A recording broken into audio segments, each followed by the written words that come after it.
untuk tahap selanjutnya namanya penyidikan. Jadi tahap selanjutnya penyidikan itu menjadi kewenangan dari penyidik semuanya, seperti itu. Oke, mungkin ini akan menjadi, ini kan sudah pasti akan menjadi alat bukti tambahan untuk kepolisian Bang terkait kasus ini.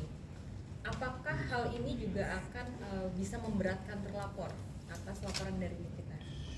Saya tidak bisa untuk menyatakan itu. Yang jelas bukan hanya tambahan, keliru.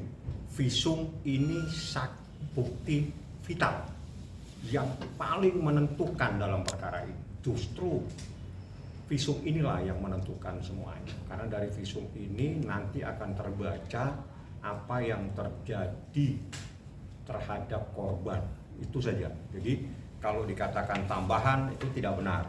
Justru yang menjadi utama dalam perkara ini itu adalah bukti visum.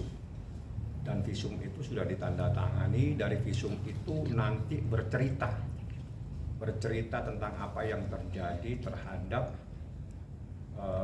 korban yang dilaporkan.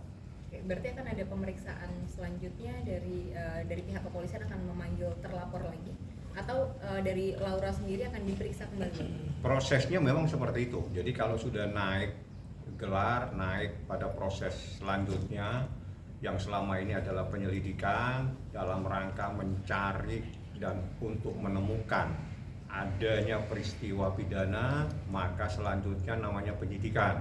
Dalam penyidikan nanti semua yang dipanggil itu dimintain keterangan sebagai saksi.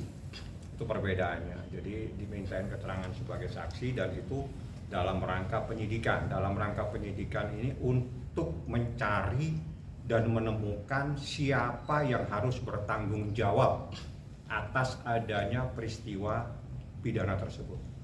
Itu adalah proses dan tahapannya. Jadi saya di atas hanya menanyakan tentang informasi yang saya terima, kebenaran visum itu benar diterima oleh penyidik. Artinya informasi ini sah, sudah ada di tangan penyidik. Apa hasilnya, apa kesimpulannya, saya tidak punya hak untuk menanyakan.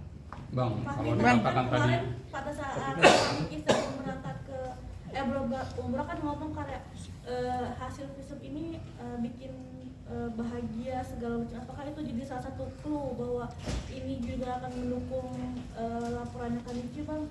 Kalau visum itu pasti bercerita.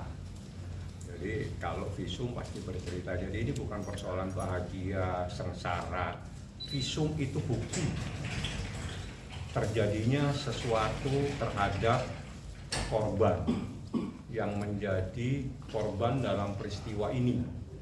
Jadi visumnya yang bercerita, misalnya bercerita tentang apa yang terjadi dan sebagainya. Jadi bukan urusan perasaan bahagia dan tidak, tapi visum itu akan menceritakan apa yang terjadi di dalam tubuh seseorang. Ya, artinya dari obrolan Niki itu berarti membuktikan bahwa memang benar apa yang sudah dilaporkan Niki itu memang ada Peristiwa hukumnya, Pak. Anda tunggu gelar. Ya, dari saya tidak boleh mendahului. Yang jelas kita pada porsi yang selama ini kita tunggu-tunggu adalah visum. Dan benar visum itu sudah ada kepada penyidik. Tinggal penyidik yang nantinya menindaklanjuti, yang akan membuat resum untuk proses lebih lanjut. Jadi apa, mungkin Nikita juga sudah tahu sebagai ibu dari korban Laura, saya pun mungkin sudah tahu, tapi mohon maaf, tanyakan langsung kepada penyidik. Habis proses ini yang kita tunggu sekian lama ini adalah visum yang ditandatangani secara sah. Jadi dalam visum itu ada aturan bahwa tanda tangannya itu istilahnya itu tanda tangan basah. Jadi tidak bisa dengan tanda tangan elektronik. Jadi yang menandatangani itu dokter yang ada pada saat itu dan itu ditandatangani langsung. Sehingga itu bisa dipertanggungjawabkan di dalam proses di persidangan. Karena visum adalah bukti yang paling vital dalam perkara ini. Oke, Abang sendiri sebagai seorang pengacara melihat hasil visum ini seperti apa, Bang? Ada rasa artinya dengan Kaget, apa shock, apa gitu, apa puas. Apa sudah sudah yakin gitu dengan sebelumnya? Anda lihat Nikita sih, dia lagi ibadah, apa yang disampaikan dia itu cerminan apa yang terjadi di dalam proses ini. Kalau abang sendiri gimana, Bang? Saya tanyain pasal, tanyain hukum, tanyain prosesnya, saya jawab. Oke, Bang, kan ini dari hasil visum Damlab semuanya sudah lengkap.